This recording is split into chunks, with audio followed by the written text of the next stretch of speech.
current home that they live in and they're looking to take it down and build something new on the same lot. Um, the second type of client would be somebody who maybe is looking for a lot to purchase to build on, whether it be an empty lot or a tear down. Um, Third type of client would be an investor. So I do work with a handful of investors on a regular basis, and that's a totally different kind of client, but work with investors. And the fourth type is generally a marketing tool that we use to work with real estate agents and partnering with them to come up with ideas to market lots or houses, tear down houses for sale. Yeah. And I think, when looking at the majority of the clients that we work with probably fit into the first two profiles. Mhm. Either living in their current home that they want to stay in because they love their neighborhood, they love their schools, and they want to tear it down, or they're looking for a property to build on. So I would definitely say that those are our two most common. We do a lot of work with investors, so and we've seen that that part of our business really, we've maintained that a good percentage of our clients are doing that too. So. Right. Well, let's jump into steps. If, we've got people, I'm sure, that are on this call that are interested in building a home for them and their family and, or for investment. What would you say would be a good first step for them to start this process? Yeah, I think the first step always has to be budget. So we need to figure out budget, what we want to spend. There are multiple things that need to go into a budget when you're building the home. One is if you currently own it, it would be whatever the payoff is, if there is any payoff on that. If you're purchasing a lot, would be the lot purchase cost. You'll have site development costs, which is everything outside of the building of the home. And you'll also have the building costs, and which is includes what NDI does, the building, and any upgrades that you want to add. So those are and then you're going to have permitting costs, but that's a small fraction of it.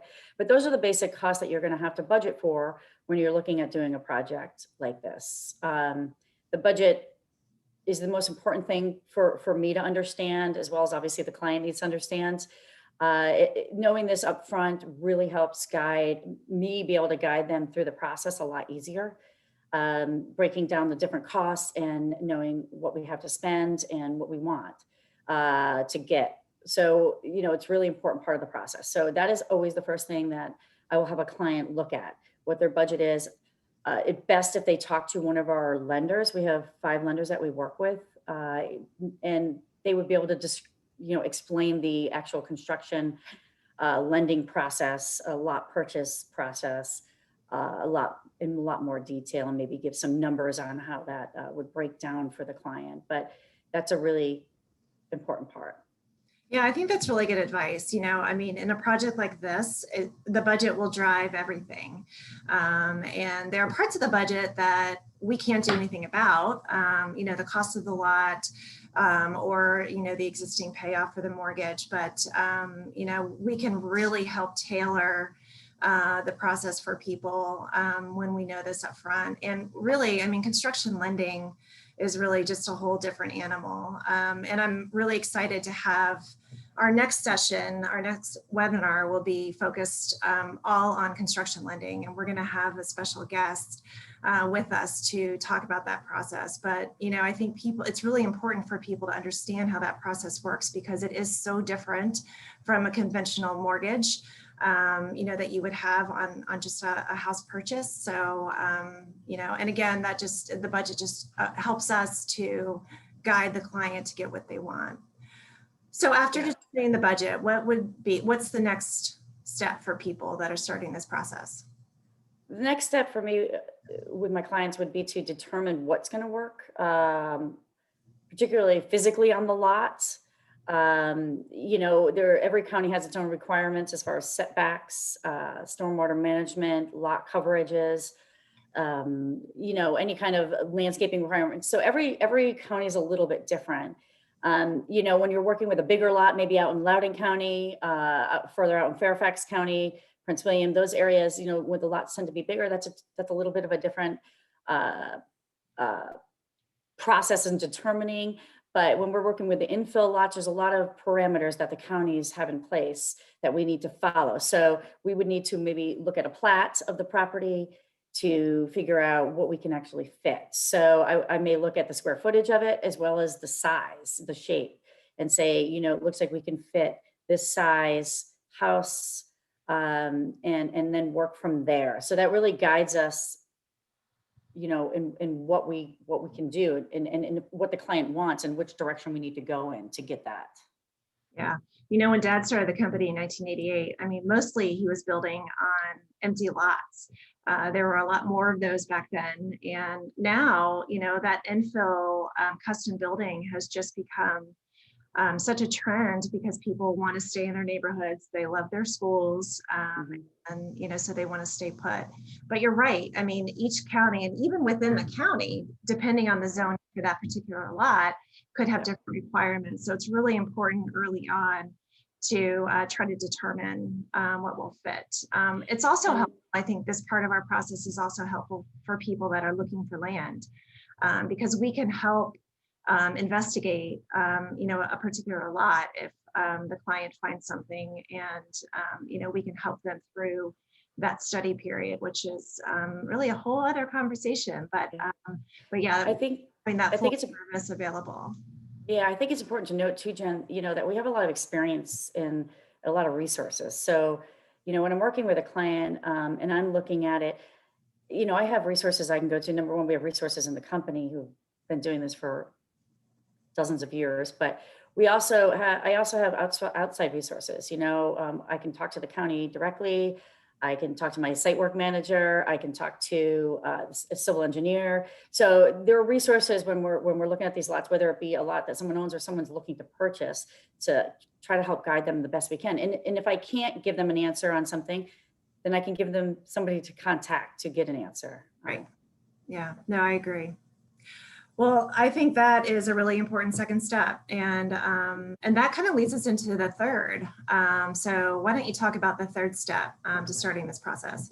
Yeah, so part of the budget is going to be site development costs. So, your lot cost is kind of a fixed number. Your house cost can be a fixed number as well. The site is a little bit more of an estimated number. So every lot is a little bit different for site development. So, you may have a site development cost that someone else doesn't have on their lot. So when we're looking at these lots and we need to estimate a site cost for the budget of the house, we're looking at each lot individually. So, as far as I'm concerned, I work with my site work manager, who has been with us since 2013. So she's very experienced in giving me site advice. And we work together on looking at, what the lot looks like, what needs to be done to it, what other homes we have built that are similar, maybe in the similar area, or similar footprints of things that we've had to do. So,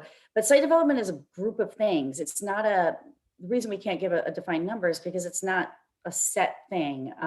Every house is different. You have, tear down costs. You may have clearing costs if it's an empty lot, or even trees that need to come out of a tear down lot.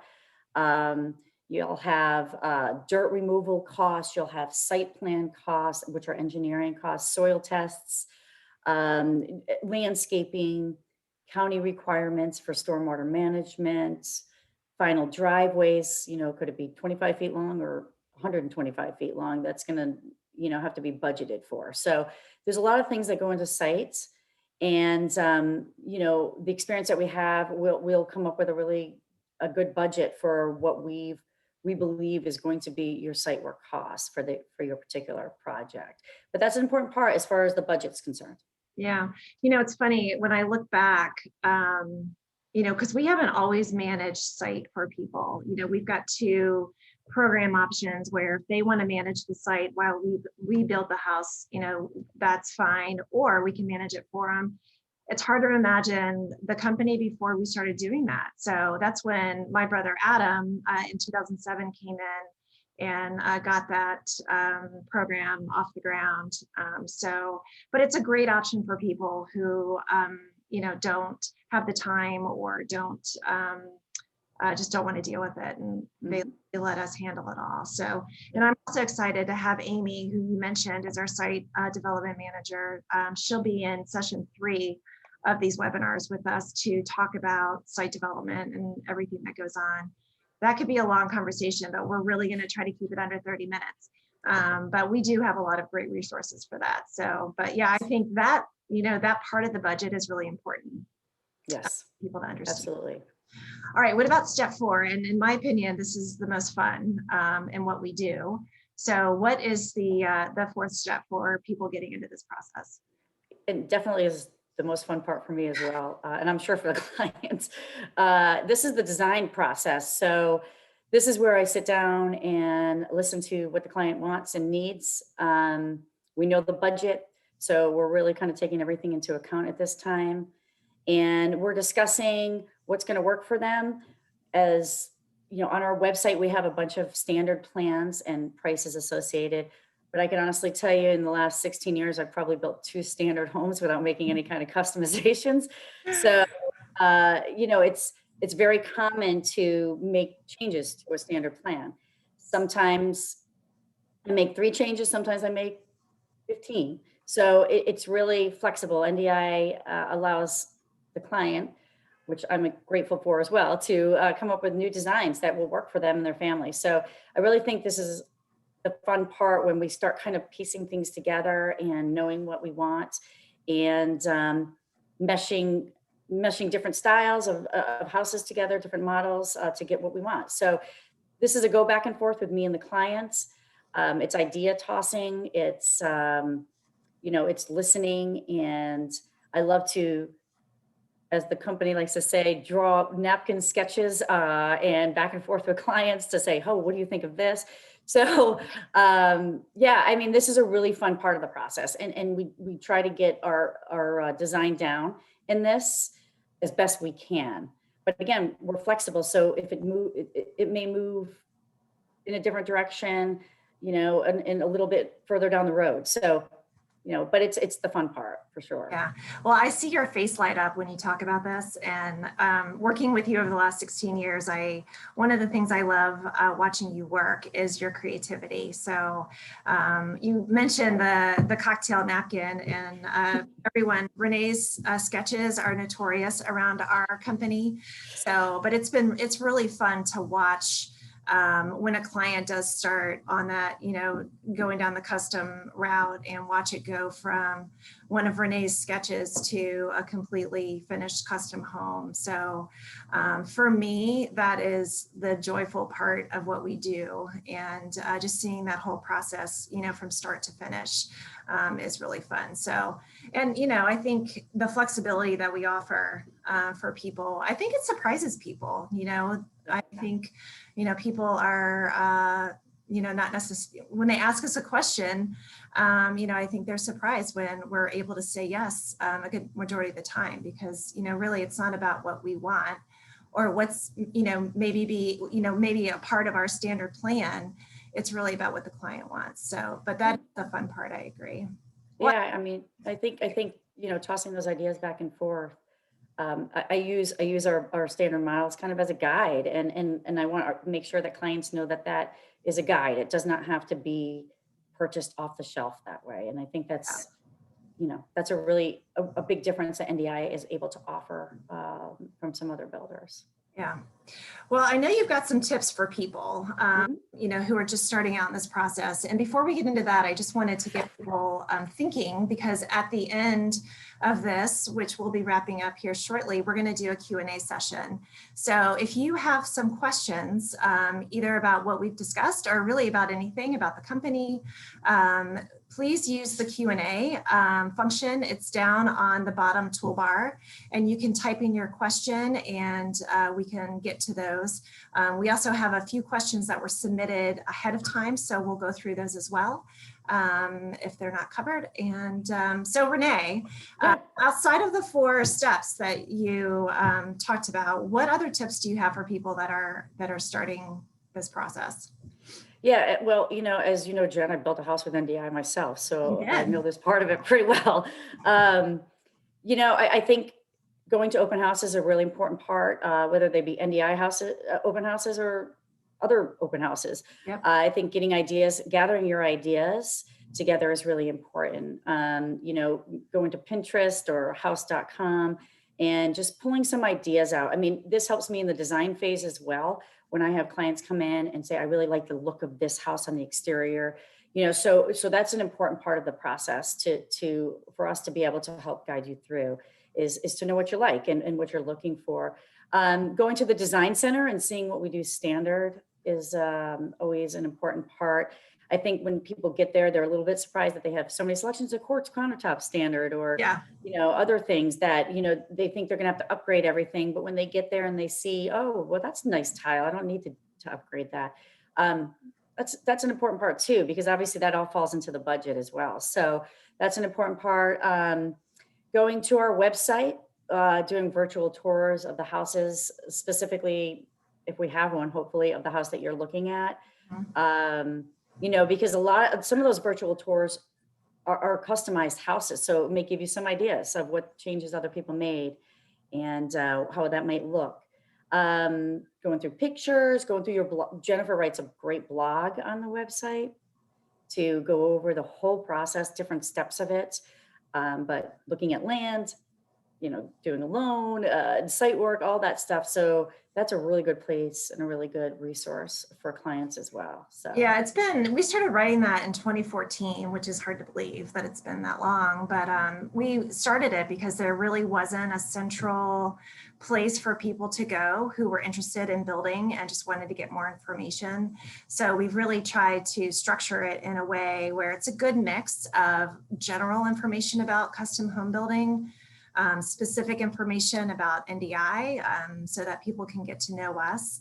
And then I talk quite a bit about, our team and me and my family. And so it really gives people an opportunity to get to know us. And a lot of people do, they'll go through our website and spend a lot of time on our site and our blog and before they even call us or come in to see us.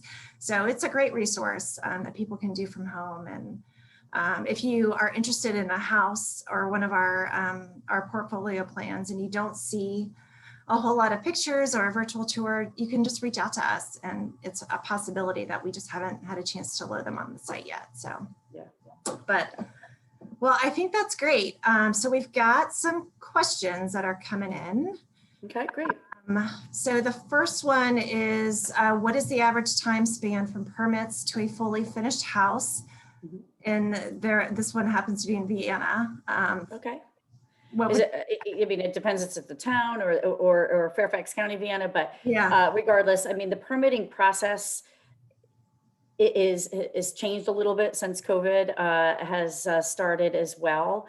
We see those timeframes extended a bit. But once we start the process, it's really driven a lot in the beginning by the client, meaning design wise, working through what we want to change structurally. Sometimes looking for a lot. It could take, I've worked with clients for years that I haven't found the right lot. So, that process in the very beginning is kind of up in the air, and it can go really quickly, or it can take a while. The permitting process, I would say we're looking at probably, at least 2 months. It probably would be somewhere between the pre-process, somewhere between 2 and 6 months from when we start to, when we have a permit. That's probably a good time frame depending on the client. And once the permit is out, the build time, we're looking at about 5 to 6 months. So we have a pretty set schedule once we start building, and that it's very scheduled out, and the time frame is running about 5 to 6 months. So the pre-process, you're looking at maybe 2 to 6, and then the build time 5 to 6. So, yeah. We've got clients that have gone through this entire process in 9 to 10 months. And then we have other clients, they might have something that comes up with them personally, or, a lot of people just sometimes have a hard time making decisions, and they, like to really sift through things, especially in the planning stages, that, causes them to take a little bit more time. So We can typically go as fast or as quick, or as slow as, somebody wants. We always say once we get everything into our hands, which is once we get all the approved permits and we've started construction, that's when really, things can, seem to fly. Well, that's great. Someone submitted a question asking if we could repeat the first 2 points. And the first one was determining your budget. The second one was looking at your site estimate and site development costs. So what we'll do is we will follow up with a brief outline of what we've discussed today in an email to all the participants after, if that's helpful. And I'm also, able to speak with one-on-one with anybody who's interested in getting in a little bit more detail about any of the steps, and knowing the process in more detail. So I'll reach out to everybody and follow up. Great. And then someone also asked, do you have to qualify for a construction loan if you own the home? If so, what are the qualifications? And Renee, do you want to speak to that? So if you own the home and there's a payoff on the home, what you're going to look to qualify for is the amount of the payoff, the amount of the construction, basically, and the site development. So it's all done as one loan. It's kind of three pieces of the pie is what we call it. But it's all done as one loan, but you do qualify for one loan, and the loan dishes out that money individual to each piece that needs to be paid. So, whatever bank is holding your note now would be paid off. The site contractors would be paid for the work that they do, and NDI would be paid for the building part. So, but it is done as one loan, and you would qualify for the whole chunk of the loan. So you do need to speak with one of the lenders to kind of understand that process of, what the amount would be and what you want to spend and what your payments might look like. That loan does go into a regular fixed loan. The rates are low, really low right now. So, it's a really good time to build if you have the resources to do it. Yeah, I agree. The other part of that too is, there's a lot of people who have been in their homes for a long time and they might have a lot of equity. And just a quick note, if you do own your home, whether you owe $400,000 or $25,000, that initial mortgage, that existing mortgage has to be paid off before we can tear the house down and start construction. So a lot of people say, well, I've got all this equity, I'm just going to leave that and just pull out a construction loan. And that it has to encompass everything, including the payoff, no matter what that is. So, and based on that real quick, Jen, a lot of people have, like you said, a lot of equity in their house. That's great for a construction loan. If you have a lot of equity in the house, you're looking at no down payments on this. You're looking at kind of just jumping in, looking at construction of the house and the site costs as being your new mortgage. So, right. It's a great spot to be in. Yeah, it's a great spot to be in. Yeah, we've got some more questions here. Okay, is there a cost associated with the sit down in your office, quote unquote, and planning the kind of house that I would like to build and get pricing? Yeah, we don't charge for consultations. Again, if you would like to work virtually, I'd love to work with you on that.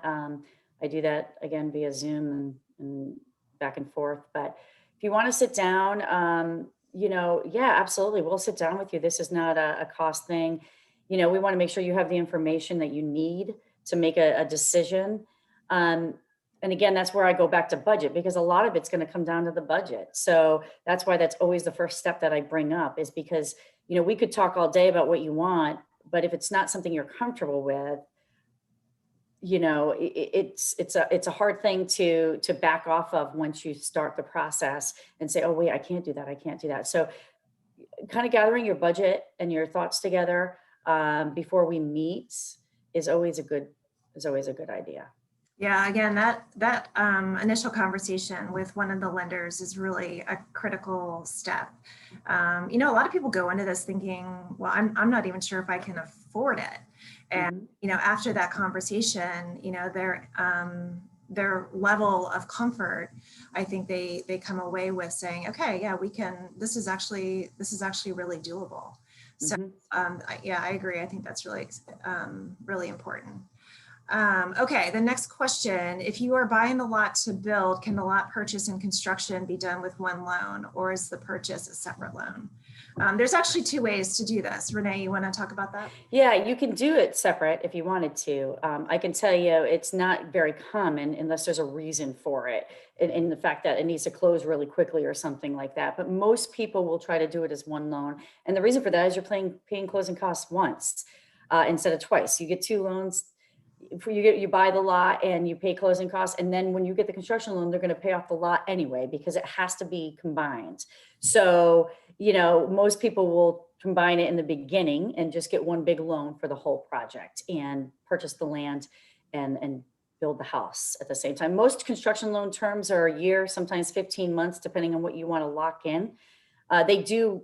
The nice thing about construction loans too is they lock in today's rates for when the house is done. So you're not, if the rates are 5% at the end of this year, you're still locked into whatever you've locked in now. So, that's a great benefit as It's well. awesome. Renee, when you built your house with us, did they have that program in place? They did. Yeah. So when I built my house in 2008, they did not have that program. So I actually didn't find out my permanent financing rate until like 2 months before my house was done. So, and that was in 2008, which was a really scary year for the financial markets. So I think that's a great program and something that we'll get more into in our next session with the construction lender, specifically how all that works. So I think that's great. Okay, another question. What do you recommend for people who are looking to tear down and build new in a neighborhood where that doesn't seem to happen ever? Could you share experiences, tips for working with an HOA? So, I live in Falls Church City, and I've lived in Northern Virginia. I was born and raised. And when I drive through neighborhoods that at one time were all the 1950s, one story or the Cape Cods, and now, it just looks completely different. But that one person, and we were doing tear downs, 25 years ago, and in neighborhoods where it just wasn't being done. So I would just, my tip for that or for working with an HOA is really just trying to blend into the neighborhood as much as you can. So, but any comment on that, Renee? Yeah, I had to say over the years, it's very few times that we run into an HOA that actually dictates what the design of the house has to look like. It does happen occasionally, but not normally. But most people want to blend in with their neighborhoods. For instance, when you're talking about that, when I started, Pimmit Hills wasn't a built up area. Now every other house seems to be new and torn down, and we build quite a few houses a year in there. So that, for instance, somebody started that process 15 years ago or whatever it was. But, it's going to start everywhere in Northern Virginia. And we see certain areas in certain years, we see a growth in that happening. So Alexandria has been a hot area, I think, in the last few years that we've seen a lot more of that coming up. But yeah, it starts. And what we can do and what we often have done in the past is, when you're building that new house, maybe a lot of clients will be conscious of what the other neighbors look like. So we'll try to maybe blend it in a little bit or something like that. Yeah. Yeah. And I think too, we're seeing the tear down spread outside, further and further outside of the Beltway. So, 20, 25 years ago, that was definitely concentrated inside the Beltway. But, now, we're seeing tear downs in Springfield and, Reston and, established neighborhoods further out.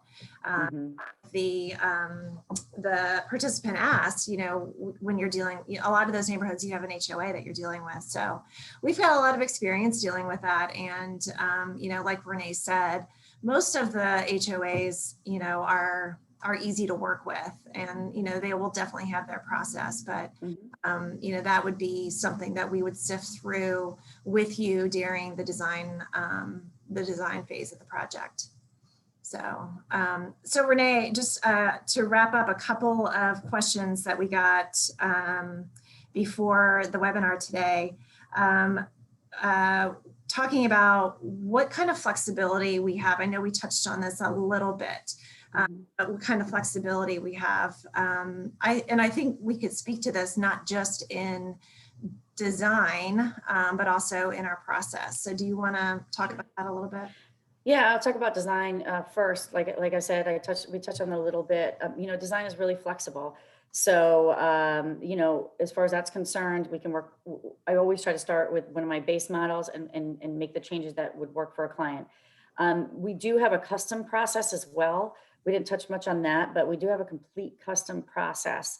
So I do have clients that have a specific lot size that we don't have anything in our portfolio that will work, or they just have certain family needs or whatnot that we don't have. We can definitely work with a custom. So I've helped design multiple customs with clients, and that's a process we can do as well. So we're super flexible there. As far as the process goes, as far as selections and things like that, or even making changes. I mean, once things are put in contract and moving forward, NDI doesn't, penalize you for making a change. If you come back and say, Renee, I don't want this anymore, I changed my mind, it just comes out of the contract. There's no change order fees or anything like that. So we try to be flexible that way. There's a time where structural changes become a little bit more complicated to change, to take out or add in. There may be some more county requirements that we need to go through or whatnot. We'll work with you on that if it's something you need to do or want to do. But we also are flexible on the selections. We have suppliers that supply. If you come to the design center and you have a specific picture you pulled off of Pinterest and we don't have the tile that looks like that, you can meet with our suppliers. You can meet with our kitchen designer. You can meet with the brick people. You can meet with the hardwood floor people to get what you want. So, we have a design center and we try to pick out things that people are looking for these days. But, we're definitely flexible on that. If it's something we can do as a builder, we do it. Yeah. Well, I always tell people we love to say yes. So I like saying no to my kids, but I love saying yes to clients and being able to accommodate, especially when it's a special request. So we can't always do it, but we try our hardest. And I think you touched on something really important, Renee, which is that flexibility, especially during the process. So it was about 10 years ago that we stopped charging a change order fee. And that's even during construction. So we've got a lot of clients. I think the average person just has a really hard time visualizing what a space is going to look like or feel like, or what they might need in a space before they are actually in the space. Meaning, they might be going through their frame walk where the house is framed up and, decide that they need to add additional lighting in a particular room. And before, we used to charge a fee for that in addition to the cost of the actual change.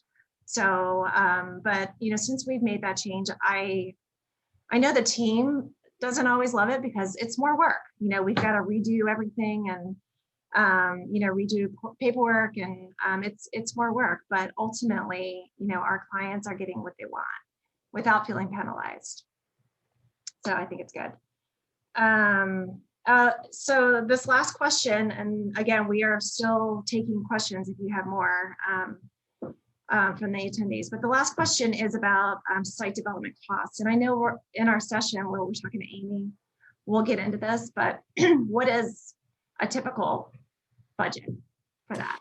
Yeah, I mean, obviously, like we said, it does vary quite a bit depending on the lots. But it typically in Fairfax County, let's say you're looking at about 90, 95. I usually tell people if it's a quick budget, let's just budget 100 just because it's an even number.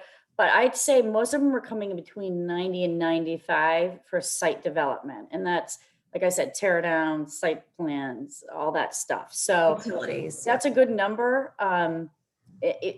Specifically to your lot, it would be something that we would want to look at to make sure utilities, locations and things like that. But that's always a good number, a good round number to work with.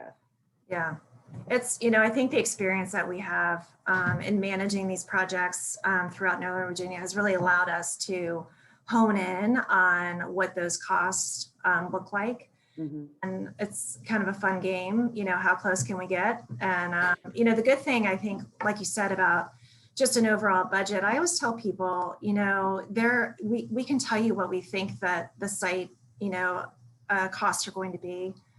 But, if things come up during the process and you don't want to have to worry about budgeting for or paying for those out of pocket at the time, let's just put a little cushion in the site budget, because if it's needed, it's there. And if it isn't needed, then, they don't pay that money. So it's strictly an allowance. But that, I think that makes people feel a little bit more comfortable if they have a little bit of budget, of a cushion in that budget. So. Yeah, I mean, it's not like you're paying for it if you don't use it. If you don't use it, it just comes off the loan. So, I mean, it's definitely a win to have a little bit of a cushion. Yeah, I agree. So, all right. Well, I just want to thank everyone for joining us today. This was our first live webinar. So if you have any questions, let us know. We will be reaching out to everyone who participated just to give you a quick outline of what we discussed today. And if you need anything or have any questions for either me or Renee, just let us know. Renee, any parting words or? I hope everybody attends the next seminar about the lending process. We'd love to keep these ongoing if people are interested. They want to shoot me an email and let me know. We haven't actually picked a date yet, Jen. So yeah, we need to do that. We got to look at that too. Yeah, we'll get that out. And if there's any topics out there, so we're planning on doing the construction lending, the site development, and also making selections and what that process looks like, once we're getting ready to start construction. So any other topics, we love talking about custom building. So we would love to introduce new topics. But anyway, well, thank you so much again. I hope to meet you soon, and stay safe, and we will hopefully talk soon. Thanks. Thank you. Bye-bye.